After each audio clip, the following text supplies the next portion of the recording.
Novels forever में खुशामदीद।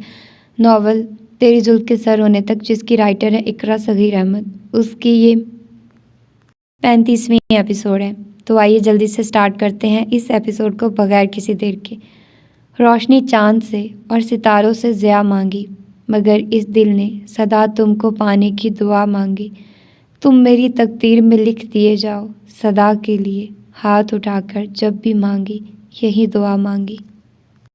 उर्वा ने Musarrat Amaze निगाहें कई लम्हों तक जैद की तस्वीर पर चिस्पा रखी, जो उसके निकाह वाले दिन की थी। मायदा ने उसे एल्बम दिखाई थी, वो तमाम तस्वीर जुनैद ने कैमरे से ली थी और एल्बम बना ली थी। गोल्डन शेरवानी में उसकी वजाहत कुछ ज़्यादा ही निखरी निखरी लग रही थी।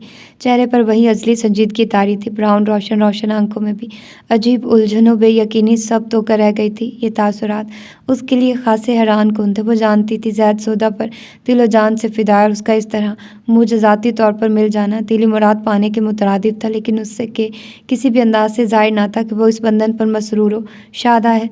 वो ज़बरदस्ती रिजवाना बेगम और इफ़रा को लेकर इमराना से मिलने आई थी। वो दोनों आने पर राज़ी न थी, लेकिन वो ज़िद करके ले आई थी। इमराना बेगम इस बेताबी से उनसे मिली थी जैसे किसी प्यासे को पानी मिल जाए या गैरों में कोई अपना नज़र आ जाए।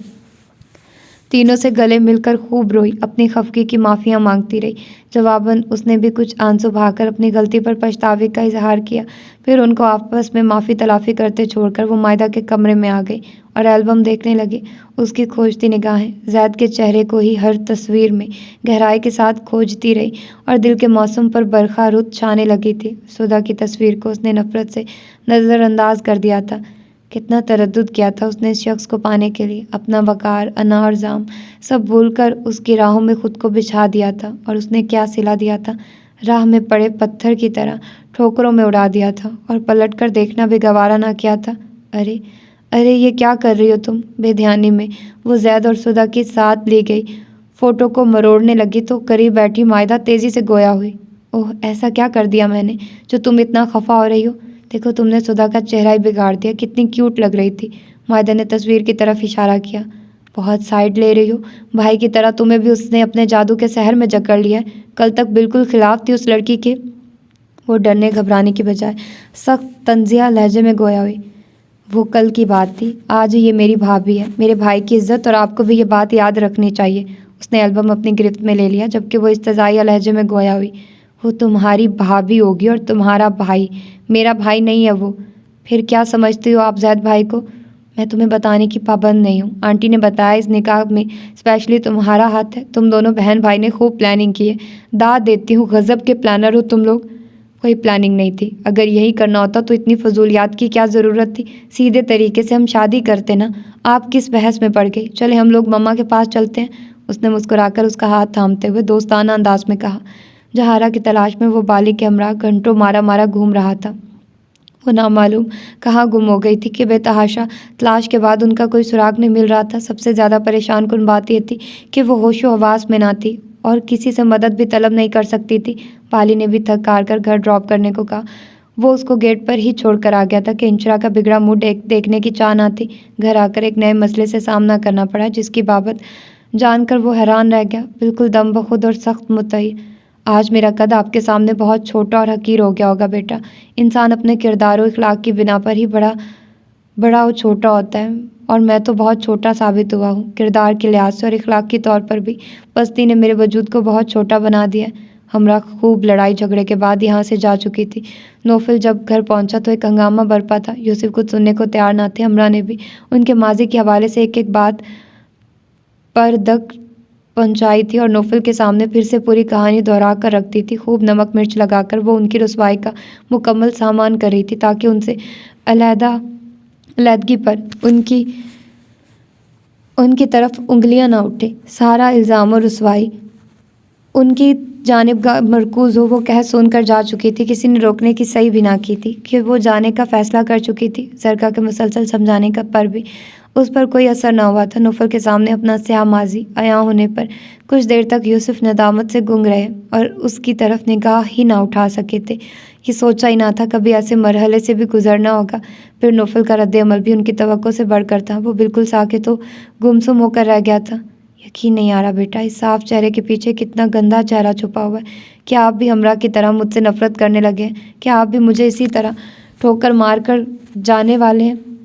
नहीं पापा, ना मैं आपको छोड़ कर जाऊँगा, ना आपसे नफ़रत करूँगा। किस तरह मुमकिन है? ये आपने कैसे सोच लिया कि मैं आपसे कभी बदगुमान हो सकता हूँ? मोहब्बतों में इस तरह की बदगुमानी नहीं होती। उसने आगे बढ़कर उनके शाने पर हाथ रखते हुए ऐसे लहजे में कहा जिसमें प्यार, एतमाद व एहतराम हनूज मौजूद था। हमरा की हर ज़रा सराय ने जिसमें मामूली सी भी दरार पैदा ना की थी, और वो जो टूटे बिखरे हुए थे उससे लिपट गए। अश्क नदामत का सेल रवां जारी हो गया था। आपने मुझे नई ज़िंदगी दी है, मेरे बेजान होते जिस्म में दोबारा जान पड़ गई है। सबसे ज़्यादा कठिन मुझे आपसे सामना करना लग रहा था। अगर आप भी हमरा की तरह बिहेव करते तो मैं अंदर से मर जाता। बुरा गलती करके गलती ना मानना होता है पापा, उसने टिश्यू से उनके आंसू साफ करते हुए कहा। वो वक्त ही ट्रांस से निकल आया था। मैं तहे दिल से पशेमान हूँ, मुझे मालूम ही ना था मेरी बेटी इस दुनिया में आ चुकी है। जहाआरा नवेरा को लेकर ऐसी फरार हुई थी कि उसने पीछे कोई सराग ही ना छोड़ा था। वैसे भी जहाआरा बहुत शातिर और मकार ज़हन की मालिक थी। जहाआरा, उसको अपनी समाहतों पर धोखे का गुमान गुजरा। नवेरा जहाआरा की इकलौती बेटी थी। रेड लाइट एरिया से ताल्लुक़ था उसका। नवेरा के जवान होने पर जहाआरा ने वो एरिया खैरबाद कह दिया था और उसे लेकर एक पोश इलाके में सकूनत इख्तियार कर ली थी। नवेरा ने शोबिस ज्वाइन कर ली थी और वहाँ उससे मेरी मुलाकात हुई थी। उन्होंने मुख्तसर रन माजी को दोहरा दिया था। याद माजी किसी अजाब से कम ना था नौफल के लिए। आज का दिन यके बाद दिगरे हैरान कुन वाक़यातों इंकशाफात लिए नमूदार हुआ था।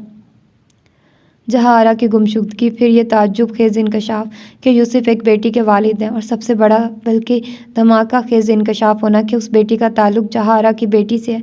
पाली ने बताया था इंशरा की माँ का ताल्लुक़ फिल्म इंडस्ट्री से था। इंशरा कोई गैर नहीं, यूसुफ की बेटी थी, उसकी कज़न।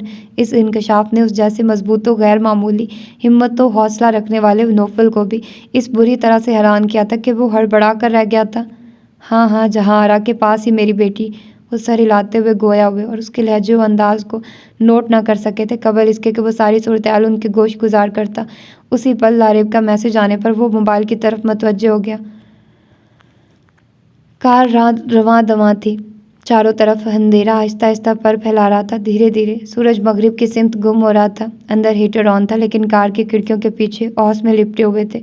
उसको अपना दिल भी उसी धुंध की लपेट में जकड़ा हुआ महसूस हो रहा था। मुस्तरिब बेकलो खौफ से डरा सहमा हुआ।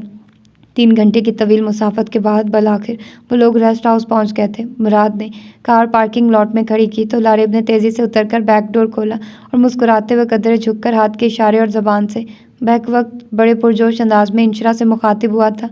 आइए प्लीज़, खुश आमदीद। उसकी निगाहें इंशरा के बेहद संजीदा चेहरे पर बड़े बेखौफ अंदाज में जमी हुई थी। रास्ते भर जिस मोहतात रवि और शराफत का वो प्रचार करता रहा था, यहाँ कार से उतरते गोया वो पर्दा भी हट गया था। नानी जान कहाँ है? उसकी बेबाक निगाहों से उसके वहमो शक पर हकीकत की मोहर सब होकर रह गई थी कि वो नियत की खराबी में मुब्तला है। यही है, वो कहाँ जाएंगी? आप आइए तो सही। उसने बाहर निकलती हुई इंशरा की तरफ हाथ बढ़ाते हुए मुस्कुरा कर कहा था। आप हाथ हटाइए, मुझे सहारे की ज़रूरत नहीं, मैं खुद चल सकती हूँ। वाह भाई, ना तेवर बदले हैं ना अंदाज, वही गुस्सा, वैसा ही तनतना व गरूर अंदाज कायम है मेरे हजूर का। उसके छिड़कने पर वो मुस्कुराकर तंजिया लहजे में गोया हुआ। ये आप किस अंदाज में गुफ्तगू कर रहे हैं? दिमाग दुरुस्त है आपका? वो बाहर निकलकर उसको घूरते हुए गोया हुई। आपको मालूम है आप कितनी क्यूट हैं? वो कदरे झुककर गोया हुआ। इस कदर हसीन है कि अच्छा भला बंदा अज खुद ही दिमाग ख़राब कर बैठे।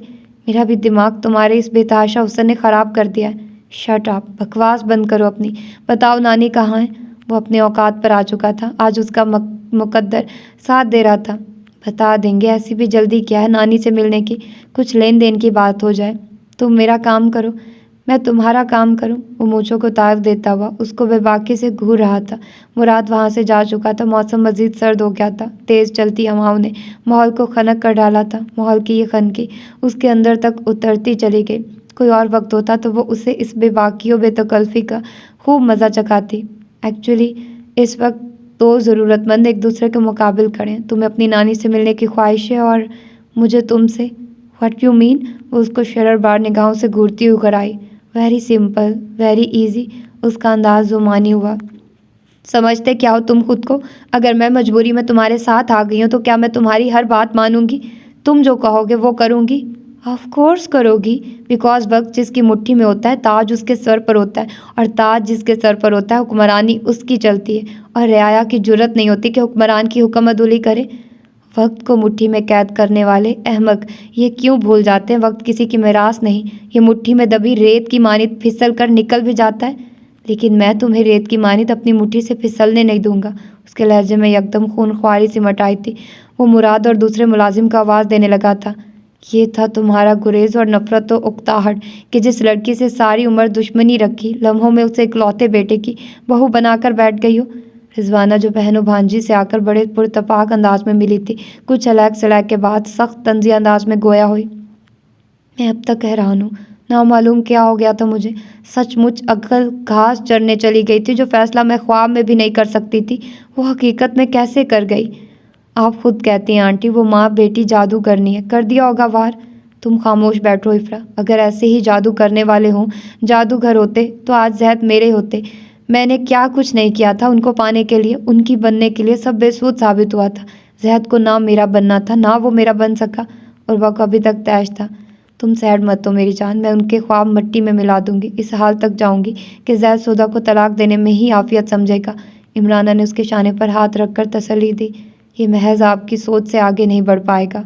जैद सौदा से कितनी शिद्दत से मोहब्बत करता है सिर्फ मैं जानती हूँ। आपको कुछ भी नहीं मालूम इस बारे में। उर्वा ने नफ़ी में गर्दन हिलाते हुए उनके दावे को हवा में उड़ाया। माँ से ज़्यादा अपनी औलाद के बारे में कोई दूसरा इतना नहीं जान सकता जितना एक माँ जानती है। उसकी मोहब्बत के बारे में मैं खूब जानती हूँ। फिर ये दावा किस बुनियाद पर कर रही हो? उनके ख्वाब मट्टी करने के। रहने दो ये शेखियाँ। कभी तुम बेटी के दबाव में आ जाओ और कभी बेटे के। ज़्यादती तो मेरी बेटी के साथ हुई है। तुम्हारी बातों में आकर मैंने कितने बड़े बड़े ख़ानदानों से आने वाले रिश्ते ठुकरा दिए थे। रिजवाना वक्फे वक्फे से उन्हें उकसा रही थी। आपको अफसुर्दा होने की ज़रूरत नहीं है बचिया, और वह जैद की बीवी ज़रूर बनेगी। एक बात मैंने उसकी मानी है और दूसरी उससे अपनी मनवाऊंगी। जैसे वो मान लेगा तुम्हारी बात। क्यों नहीं मानेगा? माँ हूँ उसकी, माँ उसकी शुरू से हो। पहले क्यों नहीं मनवाई अपनी बात? क्यों मेरी बहन पर बेटी पर सौकन लाकर बिठा दी? खुद तो सौकन का दुख झेल रही हो, मेरी बेटी को भी इस दुख में मुब्तला करना चाहती हो इमराना। मम्मी प्लीज़ आंटी को कसूरवार मत गर्दानिए। चांद के साथ दाग होता है और शायद भी मेरे दिल के उफक पर चमकने वाले चांद है जिस पर सुधा किसी दाग की मानित मौजूद है। चांद का दाग धुलना मुमकिन नहीं, मगर मैं सुधा नामी दाग को इस तरह रगड़ रगड़ कर धोऊंगी कि उसका नामो निशान बाकी ना रहेगा। बस यहाँ मुझे आंटी की सपोर्ट दरकार है। उसने इमराना की सिम देखा। हाँ हाँ क्यों नहीं बेटा, अगर मेरी जान भी मांगोगी तो मुझे मंजूर है। वो खुशी खुशी पुरअज़म लहजे में गोया हुई। वो जो मायदा की हट दर में सुधा और जैद के निकाह के बाद खुद को बिल्कुल तनहा लागिरो बेबस समझने लगी थी, उनको अपने दरमियान में पाकर फिर से जी उठी थी। रिश्तों की अहमियत और अपनों की चाहत की कदर अब हुई थी। आपकी ज़िंदगी ही मुझे कामयाबी से हमकिनार कर सकती है। वो उनका हाथ थाम कर मुस्कुराकर बोली तो इमराना ने उसको सीने से लगा लिया। सुधा सोफिया और जुमर्द के हमरा हॉस्पिटल गई हुई थी जहाँ उन दोनों का माहाना चेकअप होता था, जबकि माइदा बुआ के साथ किचन में मसरूफ़ थी। बड़ी पसमर्दा सी चाल चलते हुए बाली ने लॉन के बाद कॉरिडोर अबूर किया और लाउंज में सोफे पर बैठते हुए हाथ में पकड़ा पर्स टेबल पर रखा, फिर शूज़ उतारकर सोफे की बैग से सर टिकाकर आंखें मूंद ली थी। उसके चेहरे पर दुख की लहर थी, उलझनों परेशानी उसके हर नक्श से आया थी। आंखें भर भर आ रही थी, दिल किसी नौकीले शिकंजे में जकड़ा महसूस हो रहा था। 2 दिन हो गए थे मासी को गुम हुए। पहले इंशरा के हमरा वो उनको हर मुमकिन जगह देख आई थी और आज नौफिल के साथ हर मुमकिन और नामुमकिन जगहों की खाक छान कर आई थी, मगर मासी को गोया ज़मीन खा गई थी, आसमान निकल गया था। पूरा शहर खंगालने के बाद भी उनका कोई सुराग न मिला था। उसका दिल अजीब सी वहशत का शिकार हो गया था। समझ ना आ रहा था अब कहाँ ढूंढा जाए।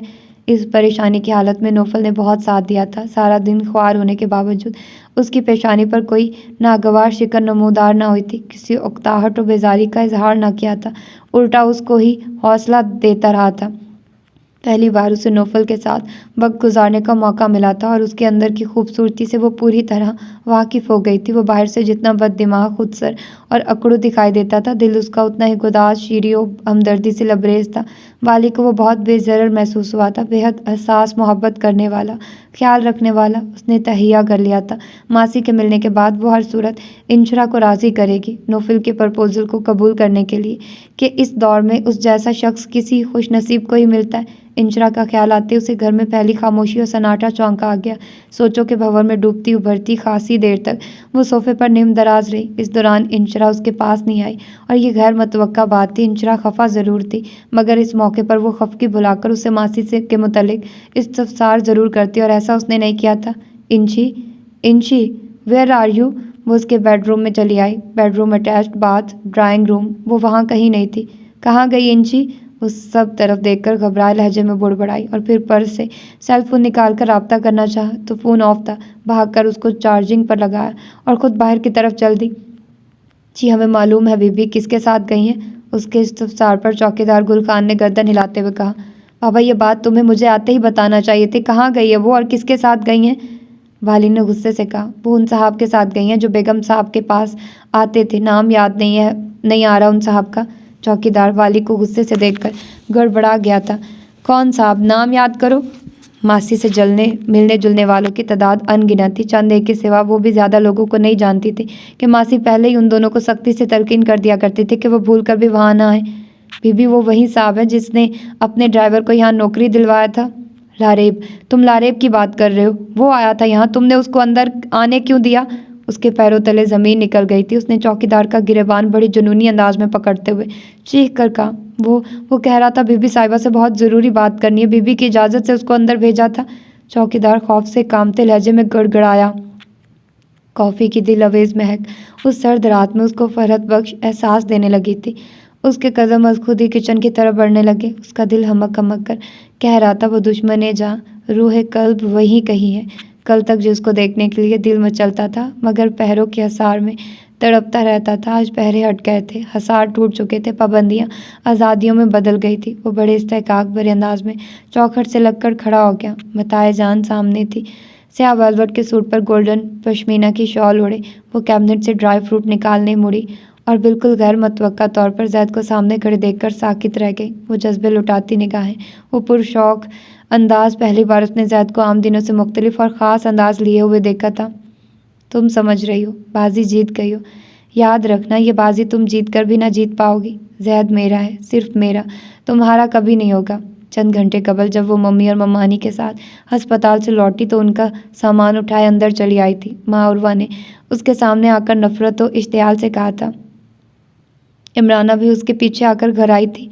तुम क्यों फ़िक्र करती हो डार्लिंग? ये जिस तरह जैद की ज़िंदगी में आई है उसी तरह चली जाएगी। जैद का साथ इसको कभी नसीब नहीं होगा।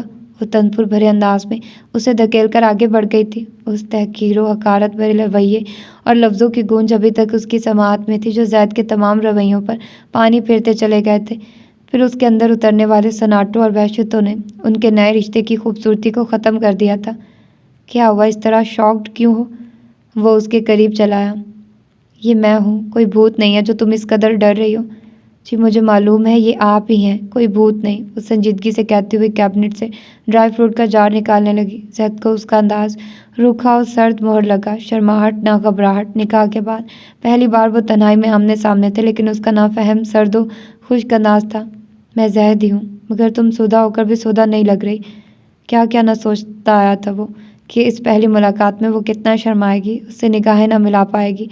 उसका खौफ हया में तब्दील हो गया होगा, लेकिन ऐसा कुछ ना था मैं सिवाय बेरुखी, बेमुरवतियों, सर्द मोहरी के।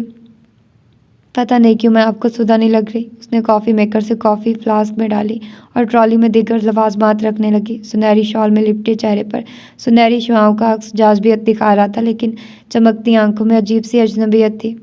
लाउंज में आ जाइए आप, वहाँ बड़े मामू के साथ सब मौजूद हैं, सपाट लहजे में कहती हुई ट्रॉली आगे ले जाना चाहती थी। माँ जैद ने आगे बढ़कर उसका बाजू थाम लिया। उसके अंदाज में दरश्तगी आ गई।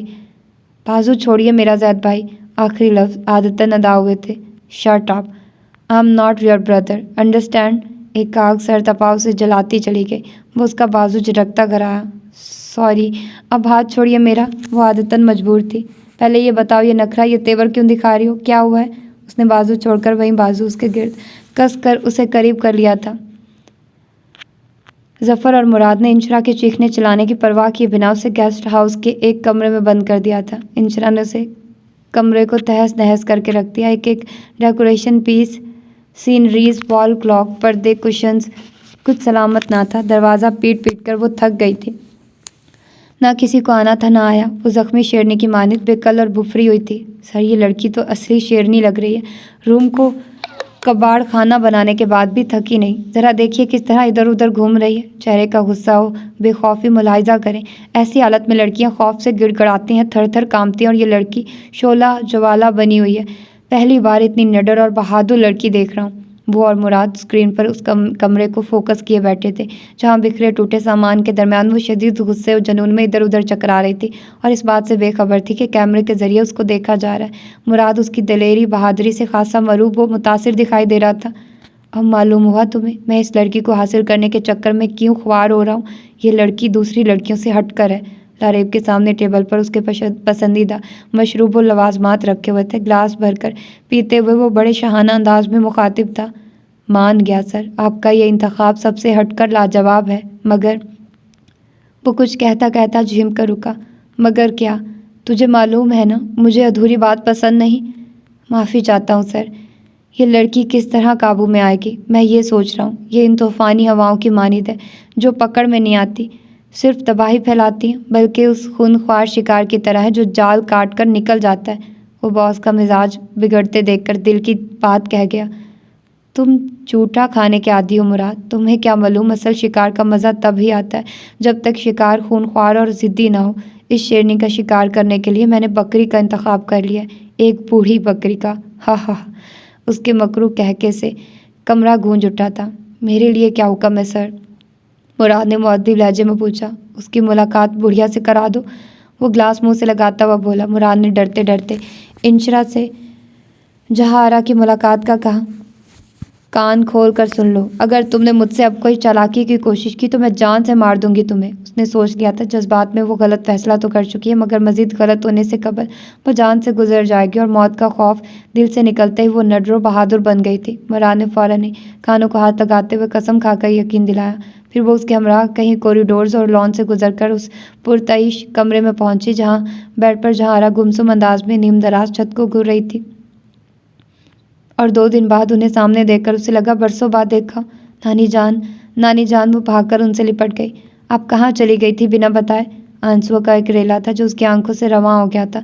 वो बेतहाशा उनको प्यार कर रही थी, हाथों को चूम रही थी, लेकिन वो उसी तरह बेहिस्सो हरकत छत को घूर रही थी। जरा भी जुम्बिश उनके वजूद में बेदार ना हुई, अलबत्ता सांस दुरुस्त चल रही थी। नानी, नानी क्या हुआ आपको? आप बोलती क्यों नहीं प्लीज़? किसी तरह भी उनमें हरकत पैदा ना हुई तो वो घबराकर चीख उठी। माँ भारी कदमों की आवाज़ पर मुड़कर देखा। लारे पीछे खड़ा था, उसकी बहकी बहकी नज़रें उस पर ही मरकूज थी। क्या किया तुमने नानी के साथ? ये बोल क्यों नहीं रही हैं? वो उससे मुखातिब हुई, जो किसी दरिंदे की मानित लंबे लंबे सांस ले रहा था, जिसकी सुर्ख सुर्ख हवस भरी आंखों में नरमी और लचक का शाइबा तक न था। जिंदा है ये अभी, और इसकी ज़िंदगी तुम्हारी मरहूने मन्नत है डियर। उस दरिंदे के मुंह से बदबू में डूबे लफ्ज़ खारिज हुए थे। क्या किया तुमने हैवान? इंशरा को नानी की ज़िंदगी खतरे में लग रही थी। इस बुढ़िया को मैंने ऐसी मेडिसन दी है जिसकी डोज 1 घंटे के अंदर अंदर ना दी गई तो समझो बुढ़िया दुनिया से गई। तुम फैसला कर लो, मेरी ख्वाहिश पूरी करोगी या? उसने जुमानी अंदाज में कहते हुए जुमला अधूरा छोड़कर उसकी तरफ फातिहाना अंदाज में देखा। पीछे कुआं, आगे खाई के मुसादिक वो भरभरी मट्टी की तरह गिरती चली गई थी। पहले शिकवा था यहाँ रौनके बाजार नहीं, अब जो बाजार खुले हैं तो ख़रीदार नहीं। सबके हाथों में यहाँ जहर का प्याला है, मगर कोई सच बोलने के वास्ते तैयार नहीं। गिरते गिरते भी उसने खुद को किसी हद तक संभालने की कोशिश की थी, मगर एहसासात पर पड़ने वाली ज़रबे ताबड़तोड़ थी। नानी के बेहिस्सो हरकत वजूद ने उसके हौसले बिल्कुल ही पस्त कर दिए थे। उसे लगा अब कुछ नहीं बचा, सब खत्म हो गया। वक्त, दुनिया और वो खुद एक लामतनाही समंदर था, अंधेरे का समंदर, जहाँ हर सू स्याह लहरें थी, सांपों की तरह लहराती, असदों की तरह फुनकारती हुई। उसका दम घुटने लगा था, वो बेदम होकर गिरी थी। लारेब ने मुतहिराना अंदाज में इंशरा को गिरते हुए देखा। उसका यूँ गिरना उसके लिए गैर मुतवक्का और नाकाबिले यकीन बात थी। उसने हमेशा इंशरा को बहुत मजबूत और निडर देखा था, किसी चट्टान की मानिद। सर, ये क्या हुआ? ये ऐसे क्यों पड़ी है? मुराद अभी कमरे में आया था। इंशरा को कारपेट पर गिरते हुए देखकर बोला, क्या कहा तुमने? पड़ी है? वो एक गज़ब के आलम में मुड़ा, और दूसरे लम्हे मुराद का गाल उसके ज़ोरदार थप्पड़ से सुर्ख हो गया था। तुम्हारी जुर्रत कैसे हुई इस तरह बोलने की? Damn it!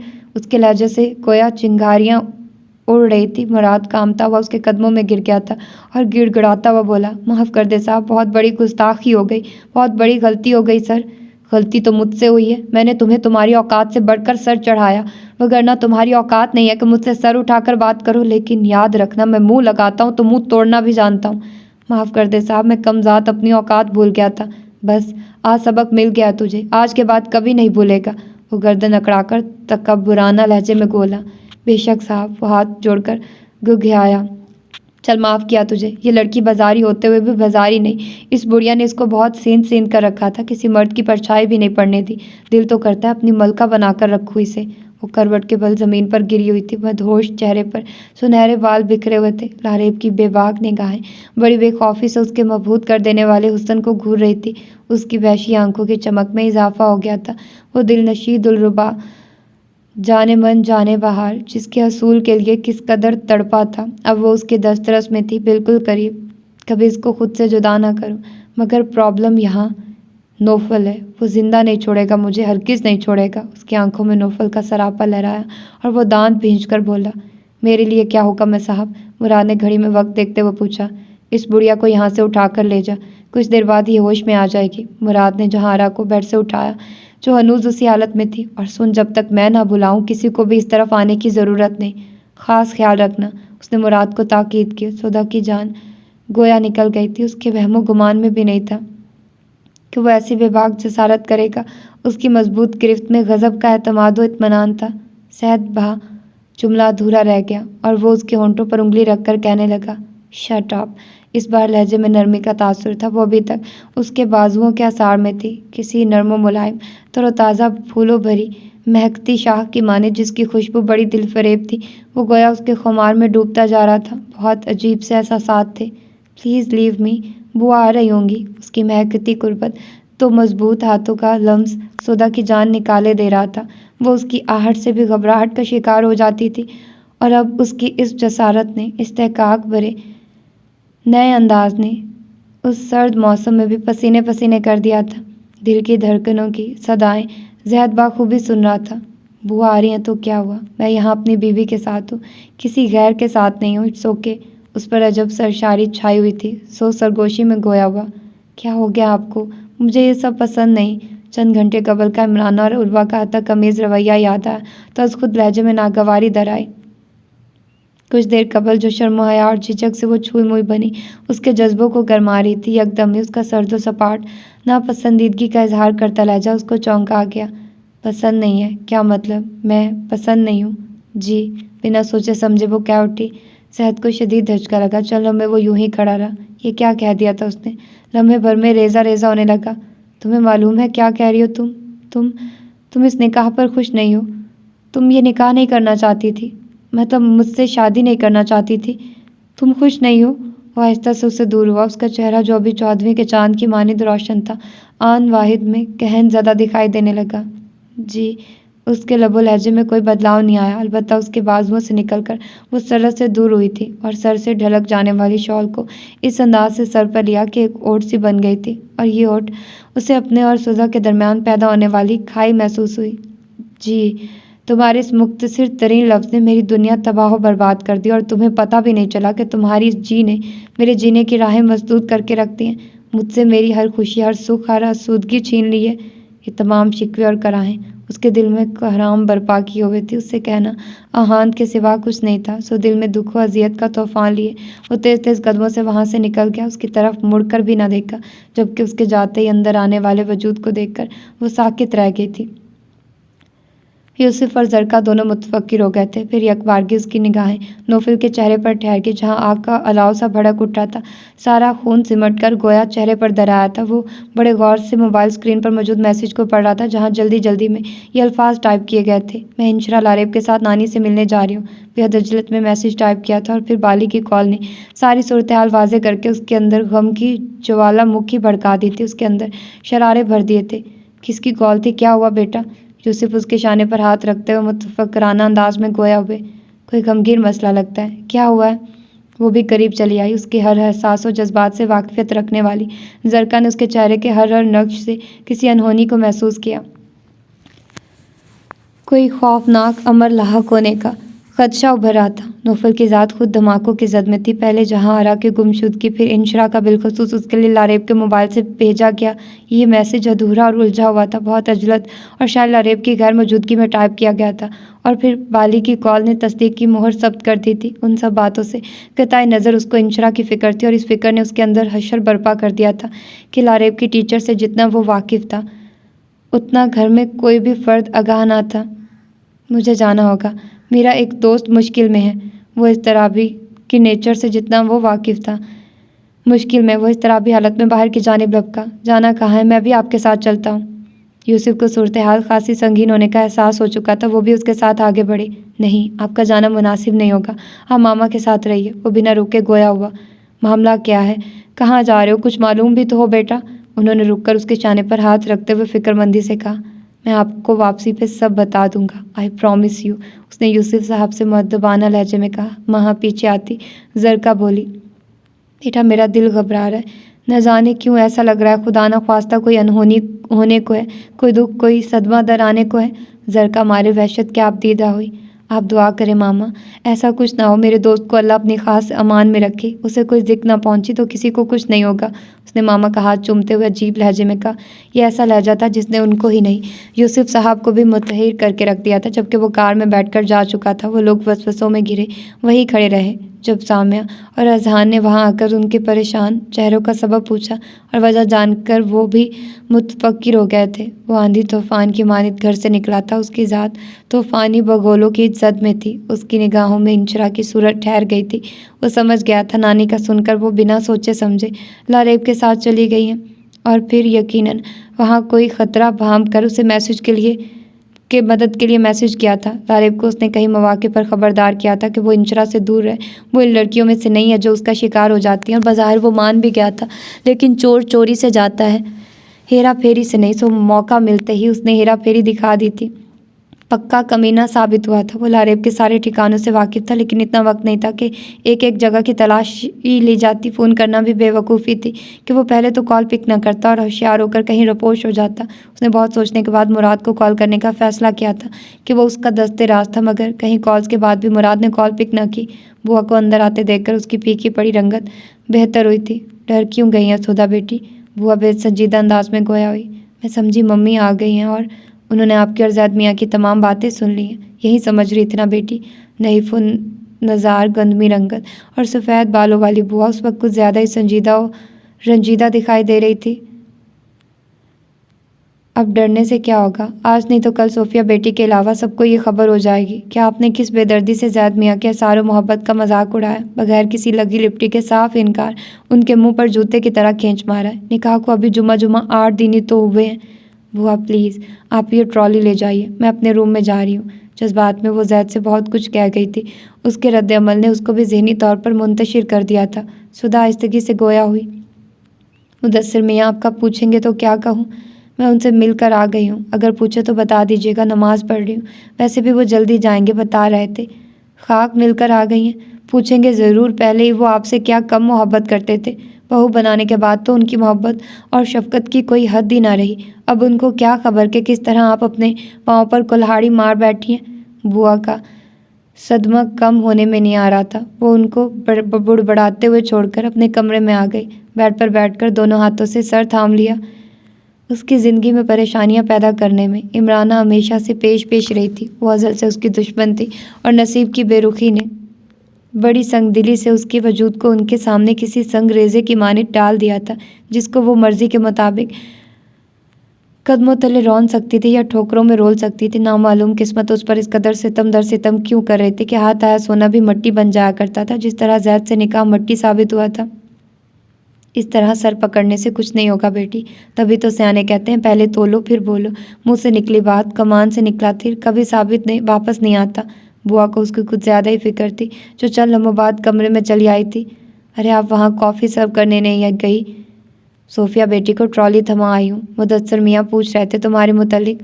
बुआ की आदत थी खफगी के इजहार के लिए आप जनाब से गुफ्तगू किया करती थी और गुस्से का फोर होते हुए अपनी पुरानी रविश पर चली आती थी। और ये रवैया उनका सिर्फ सौदा के साथ था कि सौदा से बैक वक्त वो बेटी और सहेली के प्यार भरे रिश्ते में जकड़ी हुई खुद को महसूस करती थी। फिर आपने क्या कहा मामू जान से? वो संभल कर बैठ गई। क्या कहती, वही झूठ बोला जो तुमने कहा था। मालूम है मुझे, नमाज तुम अजान होते ही पढ़ लेती हो। समझ गई थी मुदस्सिर मियाँ का सामना करने का हौसला नहीं था तुम में, और होता भी कैसे, इतनी मोहब्बत और प्यार करने वाले सुसर किसी किसी लड़की को मिलते हैं। इस मामले में बहुत खुशकिस्मत हो बच्ची। खुशकिस्मत? ये खुशकिस्मती है तो बदकिस्मती क्या होगी? ऑल फॉल मत बोलो। मैं इसलिए यहाँ आई हूँ कि अभी मामला ताज़ा, किसी को कानो कान खबर नहीं है, और मुझे यकीन है जैद मियाँ भी खुद से किसी को एक लफ्ज़ नहीं बताने वाले। इस मामले को अभी और फौरी सुलझाना बेहतर है। वो उसके करीब बैठकर गोया हुई। नहीं बुआ, इस किस्से को अभी ख़त्म हो जाना चाहिए, वो हतमी लहजे में बोली। पगली, होश के नाखून लो, क्यों खुद को रुसवाई चाहती हो?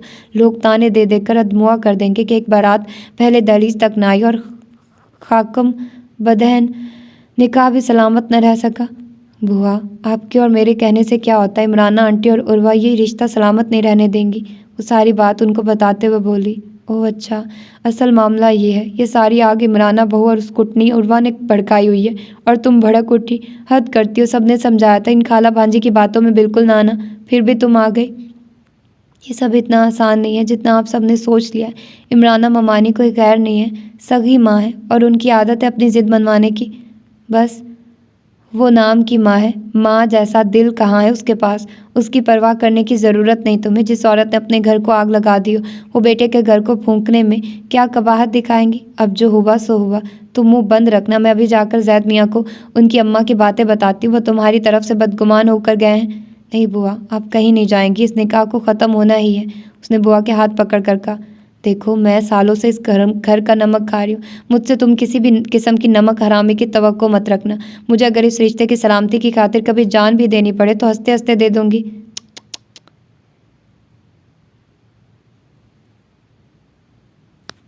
तो ये थी इसकी आज की एपिसोड। मिलते हैं अगली एपिसोड में। अपना ढेर सारा ख्याल रखिएगा। अल्लाह हाफिज़।